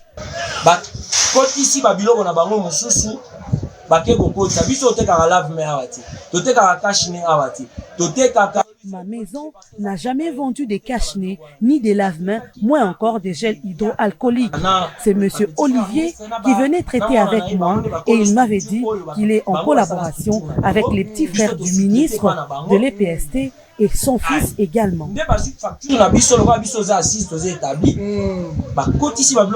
Cette affaire est à suivre si seulement les allégations fournies par monsieur Djibril sont vraies. Les coupables doivent être punis. Gouvernement Union Sacrée. Dans un problème, il y a gouvernement Union Sacrée, bien que le Premier ministre a dit qu'il ne faut pas battre dans la précipitation, pas confondre de précipitation dans l'urgence. Ni nous sommes dans le gouvernement. Après tractation, après 2 ans, il y a complication pour le président de la République. Mais aujourd'hui, l'Union Sacrée est impatient parce que le président a promis qu'il s'allume banda. Ni nous sommes dans le gouvernement. La priorité pour la ligne. En tout cas, pour le gouvernement, nous avons un combo de la population à Songolunda. Lancé qui, je pense, message dans Top Congo 2-3 semaines passées. Et elle a nommé. En tout cas, encore, félicitations et belé. Espoir na biso na Kasongolunda tozo zelake a aider biso de telle en sorte que tozo abanzela banzela ego aider biso po na batu na biso basala mwa bilanga ba bimisa do na bango koteka ezala gouvernement moko ya bien ou ego changer au moins le status quo ya otoza nango espoir ezali que ceux qui gouvernement et sali musala ya bien et ba ko pona ba projet oyo n'est pas ego aider pays na biso ke liboso toyeba koyeba ni neza nazo zela premier ministre ya na parlement na yoka ni neza projet pe vision na par rapport ya mboka nyonso surtout na domaine ya économie et kotala nde na lobeli mambo ya entrepreneuriat parce que ceux qui neti na moni banzela te na moni mambo entrepreneuriat te et opesanga espoir mingi te na façon yanga ya komona la makambo pour jamais oyebi sanga ke développement oya sosalinga banzela te wana façon na mona biloko jamais o lobananga mboke ke liboso so to bandi peza ba séminaire te ya entrepreneuriat doza na besoin ngo do biloko na mi balé pour nanga yango vraiment nazo zela mingi pour na population na ngai parce que toza na 1 million na ndambo ya batu na Kasongolunda bazana misala te boyebi sanga ata na créer misala ngo na enseignement na kopesa ko créer ba enseignant combien donc il faut par contre na zana batu pembe nango ba ko créer misala pour se retrouver. D'où il faut que le gouvernement ait mis beaucoup. Nous parlons de 50 jeunes. Il faut recruter pour un projet entrepreneuriat. Ce qui va réussir est que minimum, grâce à Nzambe, chaque moto engagé même 5 personnes ou 10 personnes. Mais bêta statistique, bêta machine, au moins, chaque ménage, il y a 3-4 personnes par ménage. Au bêta chiffre, au moins, il y a des opportunités. Donc, ce qui n'est pas réussir, azana moisi, azana bana, azana ba cousin, azana ba cousine, toi mona ba projet andengwana na premier ministre ya parler biso sur projet na tozo zela maboko au fond voilà tokomi na suka baza ebele bazo senga contact na yo avant quitter na plateau il faut pesa quand même contact mais nengo za en États-Unis de temps à autre zali ba vacances parlementaires na plus c'est comme aux États-Unis que Congo non ba vacances parlementaires les mingi Congo États-Unis les mingi toujours na idée ya koluka kotala koma ko accompagner politique tozo sala au lobela qui désirata la population ya peuple kuna na biso soki tobi to kanga maboko to ko émerger te donc to sala toujours ba navette wana na cheval entre Congo na États-Unis pour na koluka toujours ba façon ya ko aider bandeko nanga kuna na Kasongolunda et surtout za na mesure to tonga ba école nyonso tozo sala c'est parce que tozo sala tozo luka ba partenaire on a plutôt na ko accompagner biso partenaire monsieur ko zala yope et ko accompagner biso pe ko za local na ndenge ya ko solo azali disponible ya sala yango nyonso ndenge to lingi voilà alors il y a pas de problème mais aux habitués na ba période nyonso organiser quand même ba dîner, aux organiser ba prière, aux organiser ba conférence aux États-Unis pour quelle fin? Bon, to banda erna na epsakio avant na kota na politique na zaki na développement na ONG na ngai na za sala ba lobbying comme étudiant na za publier sur le Congo so za chance go Google nga otanga ba article na nga na za étudiant na anglais za chance pour na na pratiquer anglais na yo. Donc on a quoi kotika musala na ngate po na musala ya papa pour qui député za musala papa tikaki. Donc na ngai na continuer ya ngai na ya papa au même moment. Donc bon erna banda qui depuis 2011 nous avons organisé la séance de prière dans l'université na biso bat bakoya na debi 50 100 personnes ba prier pour na biso à partir de 2014 to bandi ba dîner autour 400 500 600 américains vont se présenter pour na ba Congo. Souvent ils sont chrétiens et ils sont fermiers, hommes d'affaires, ba camarades na ngai ba zolinga ko accompagner ngai na chemin où ya ko kotonga Congo ya bien na ba opportunité ya sika ba idée ya sika chaque année bayaka ils ont chance pour ngai na ko lobela Congo ko lobela vision ngai ko loba problème na biso ko sala lobbying parce que webi kuna lobbying et sala na église et kota kango ba université kota kango avant boya ko koma peut-être na bloc ya politique d'ailleurs na 2017 tozaki na Ndeko Eliezer oyaki azaki invité na ngai na évité ceux qui ont une image joint Ndeko Eliezer ayaki c'était devant 525 américains au bayaki Eliezer la première fois pour naé na oya ko mona auto salaka na 2019 tozalaki na honorable Pasiza Pamba DJ Mbenga wazaki jouer à Lakers na NBA tozalaki na honorable Christelle Vuanga na c'est tozo la peine vidéo ya Christelle Vuanga voilà oyaki na nini wana donc wana tokutana na bato po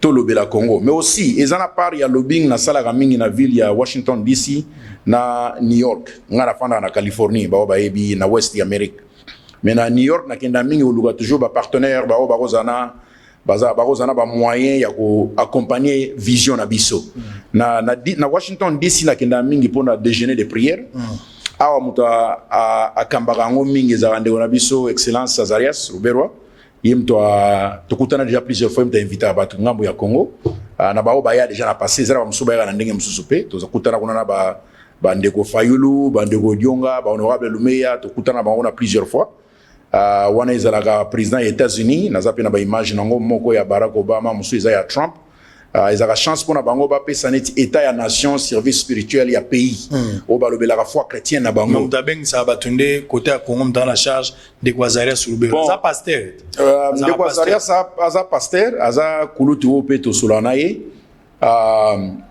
yé bon aza parmi bato ba invita ka bato ba yakana bato neti ngana ya à travers yé tengana zana ba circuit na ngam susu mais na yebigi à travers yé na mona bato so ya na passé mais zana bato ba yaka pe na bandenge mususu bon na yebigi ndeko Fayulu ya ndeko Dionga ya na passé na mona ba Albert Moleka wana na yebi ndenge ba yate bon na ngina lo bateke bato nyonso ba yaka pona Rubero parce ngana yaka pona Rubero ate très bien chaque mto zana chemin na ye donc wana ezaka chance pona biso na ko ezaka na ba période ni organiser chaque na ezaka deuxième jeudi je pense il y a mois de février chaque année et pendant depuis 1953 président des États-Unis nyonso ayaka na nini wana ko pesa discours na sur foi chrétienne na donc ezaka chance ba yamba 3000 personnes au monde ezaka bato ezaka congrès américain peut inviter ka bato batrava en partenariat na fondation moko comme de fellowship bango ne ba inviter ka bato ba ya président wa ya pesi discours na ye après bolier ezana ba président ebele pe Afrique bayaka donc ezaka eloko ya ba konzi ebele bayaka toujours grâce à ko représenter Congo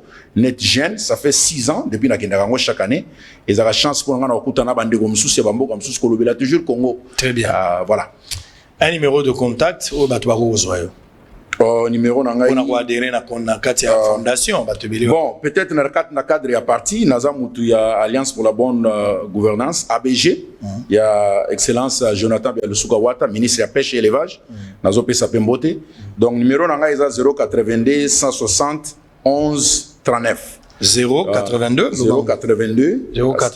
160 11 39 voilà donc soki bazwinga te sango ayebi ndenge ya kozwa ngai aza na bacoordonné na ngai très bien soki bolinga koyeba mingi sur parti politique na biso mpe eza bien koyeba mpasi ekala te tokobanda baformation ya entrepreneuriat mais à travers parti na biso koforme bajeune ebele mpo bayeba koréussir voilà un peu mwa ndambo projet wana lobi ya ba obopesa bato ba 1000 tout ça wana oya et aux entrepreneuriat wana to travailler nango pe na yo parce que na ozana besoin ya média très bien souwe na ngai ezaki na eloko nyonso to kosala to inspirer bato mususu na kosala ngo du tozana besoin na bino na koya na projet wana kala te to lancer yango tozana ko travailler sur yango mais aussi na ngana mentionner na lobeli ba dîner na ngai na Californie année oyo souwe na biso ezali to inviter 20 députés nationaux ya Congo oyawa et yo pe nazo pesa invitation pour na Californie na mois octobre beta maboko na ndako bazui sango en direct est-ce que sango akobwaka ngunda to akozonga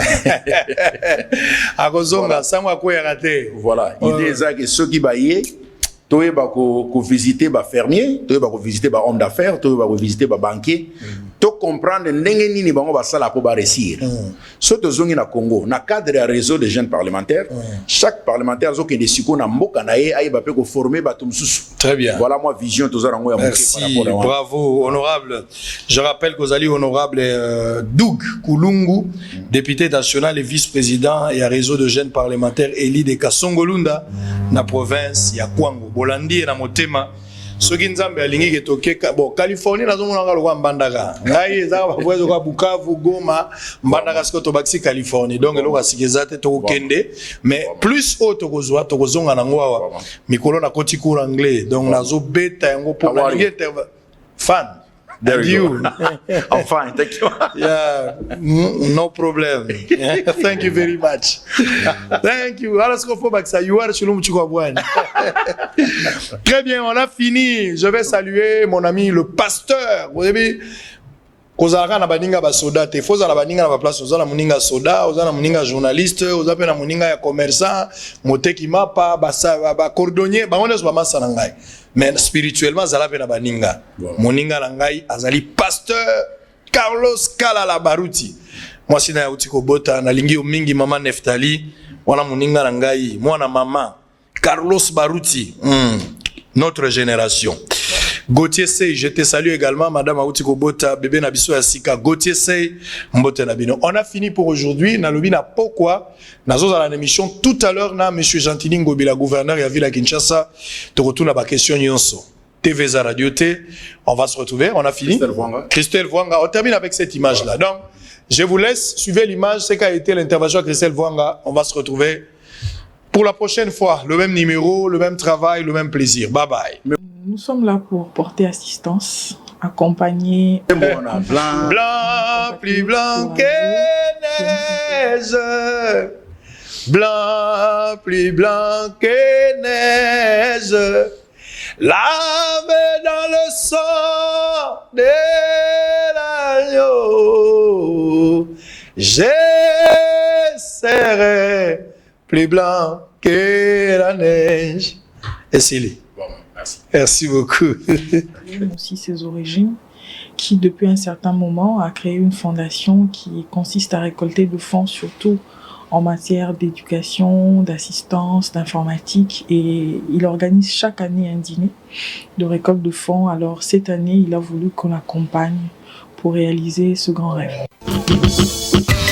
Visiteurs et visiteuses, vous tous, hôtes des tout rangs, vous qui venez à Mbujimaï et visiter la terre promise, voici un bon cadre pour votre repos, réflexion et quiétude. L'hôtel Gloria. L'hôtel Gloria, le meilleur de son genre et l'unique en sa qualité. Voici ce qu'organise pour vous l'hôtel Gloria. Hébergement avec 3 types de chambres, à savoir chambre simple, monobloc, appartement. En plus du logement, vous avez droit au transport des clients assuré depuis l'aéroport jusqu'à l'hôtel, le déjeuner, la connexion internet gratuite et fluide, une baignade à la piscine assainie. L'hôtel Gloria organise un service de restauration de qualité très rapide et méticuleux sur plusieurs points de vente que voici. À la terrasse VIP, au salon VIP et au restaurant avec des cordons bleus ou cuisiniers experts en cuisine de toutes les nationalités sur terre. L'hôtel Gloria organise également pour vous un service de blanchisserie avec son pressing ultra moderne qui répond aux exigences de nos aimables clients. L'hôtel Gloria organise pour vous un service de location des véhicules à un prix défiant toute concurrence. Une salle de spectacle pour toutes vos réunions et fêtes de mariage. Passer un séjour à l'hôtel Gloria, c'est se donner la chance de vivre très longtemps sur Terre, car les meilleures conditions de vie contribuent à la longue durée de vie sur Terre. L'hôtel Gloria est situé au numéro 71, quartier Kachala-Bonzola, dans la commune minière de la Kanchi. L'hôtel Gloria vous offre une occasion de vous amuser et vous détendre dans une boîte de nuit incomparable pour ceux qui veulent danser et se défouler. L'hôtel Gloria, c'est le meilleur de sa série. L'hôtel Gloria, c'est l'avant-goût du paradis. Bouyei malamu na Sarah, application ya Afriland First Bank et sali na téléphone. Salela misolo na yo na tango nyonso lingi. Na Sarah Banking, ezande bank na chombo na yo. Tinda mbongo na yo na bokengeli nyonso ata ofandi na ndako. Consultez solde na yo, landela ba crédit na yo, sala ba virement bancaire, senga cheke na yo, tope tuna motuna pona kokoso ya lolenge nyonso. Elongo na Sarah Money, biso nyonso tokoti masolo ya bank na chombo na pete nyonso. Afriland First Bank a komiseli biso libenga na ye na téléphone. Ata oza na compte bancaire te, salela mbongo na yo na téléphone na yo na kimia nyonso. Na lisungi ya Sarah Money, okoki kotinda pe kozwa misolo, kosomba crédit na yo ya communication, kofuta mbongo ya biloko sombi, tembe sili. Kende na lombango ko télécharger application na yo Sarah ya Bank Afriland na Google Play to App Store. Pe kimambango na agence Afriland o ezwami pene sika ofandi po ba activer yo Sarah. Sarah, Bank na biso et longo na biso bipai binso. Afriland First Bank, the pack. Vous avez des difficultés à trouver un véhicule qui convient à votre budget? B4World, avec un stock de plus de 80 000 véhicules en ligne, vous offre un large choix au prix le moins cher du marché. B4World assure une livraison rapide et sécurisée à nos clients de la RD Congo. Il vous suffit de commander et nous chargeons du reste. Alors passez votre commande dès maintenant sur www.b4world.jp et recevez votre véhicule à la frontière la plus proche de votre région. B4World, keep moving forward, keep smiling.